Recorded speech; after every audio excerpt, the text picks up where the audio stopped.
Welcome back to my channel. As you can tell, this is not my mom.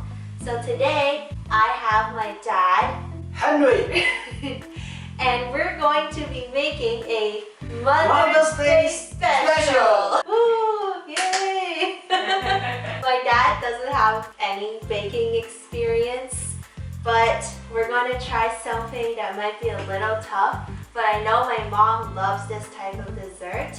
She probably already guessed what we're going to make because I've been yelling at my dad different types of ingredients. But it's still sort of a surprise because we haven't actually said the name yet. To get started, we have our ingredients lined up here. And the recipe that we'll be following, she's actually pretty popular and has her own website and YouTube channel. These are ingredients that we'll be using, and the recipe does call for cream of tartar. We do not have that, but that's just used to stabilize the egg whites, which we'll be whipping up. So we'll substitute that with white vinegar, though lemon juice is more recommended. So the first step is you get a big bowl and you need to separate your 5 eggs. Ideally they're cold because it's easier to separate eggs when they're cold. And you put the egg whites in here because you'll be whipping these up later, so you need a big bowl for that. And you can put your egg yolks in here because we don't really need to mix those that much. So first, you crack it like this, and you let the egg whites leak into the bowl, and you juggle the egg yolk between the egg shells. And then you just put the egg yolk in here. Oh, good job. Nice. A little too strong. Oh, okay, good job. And then put it here. Nice. You only got a little shell in here, but that's okay. Well, whoever gets the shell is a lucky person. What we're going to do now is we're going to beat the egg whites. The recipe says or suggests to first beat on low for 30 seconds and then beat on medium for 30 seconds. You add in a 1/4 teaspoon of your cream of tartar, or in our case, vinegar because we couldn't find cream of tartar. And then you just beat it until soft peaks form.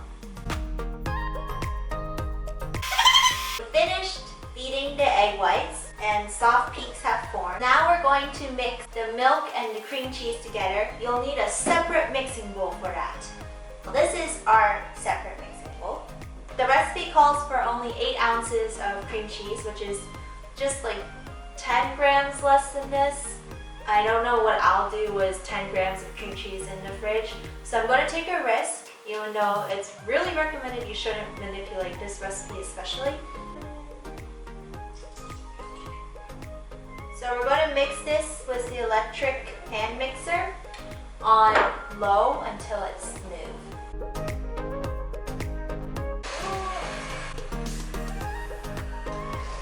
Oh my god, okay.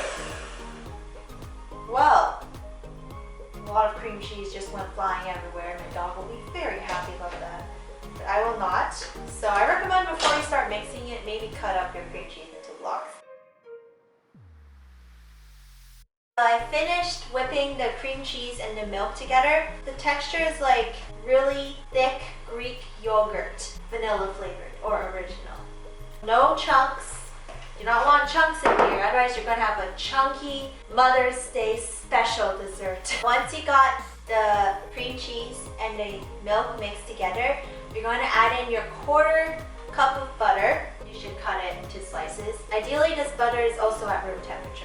Pour that in, then you put in a 1/4 cup of sugar and your 1 tablespoon of lemon juice. And then you're going to mix this for about 1 minute. After we added those ingredients, we're going to now add in the flour and cornstarch. My dad and I finished mixing the non-egg white ingredients together, and now what I'm going to do is we're going to fold these egg whites into here, and that's what's going to give this recipe its fluffiness. Now we're going to prepare the pan that this is going to go into. Moisture is very important here, and that's why we're going to wrap up our 8-inch spring foam pan. This pan has a removable bottom. Would highly recommend it for these types of cakes because of how fragile it is. You're going to line the sides and the bottom with parchment paper.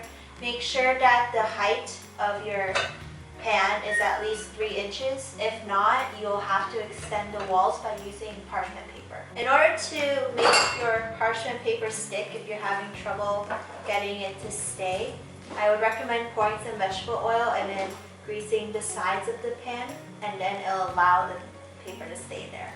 The oil really helps. So this is my lined pan. Hopefully it helps a lot. Put this here. And then we're going to pour some water.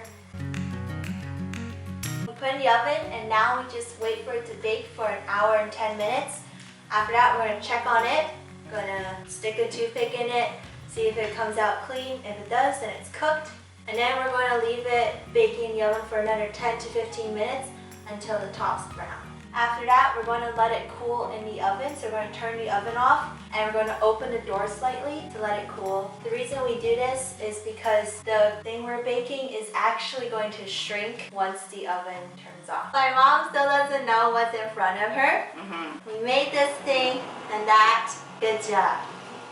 My eyes. 3, 2, 1. Open! Yeah. Wow! So pretty. Thank you, honey. Wow. Guess the flavor. Ooh, That's so pretty. Japanese. Yeah, Japanese cheesecake. Yeah. Just like Thank you, Uncle guys. Tetsu's, but more homemade.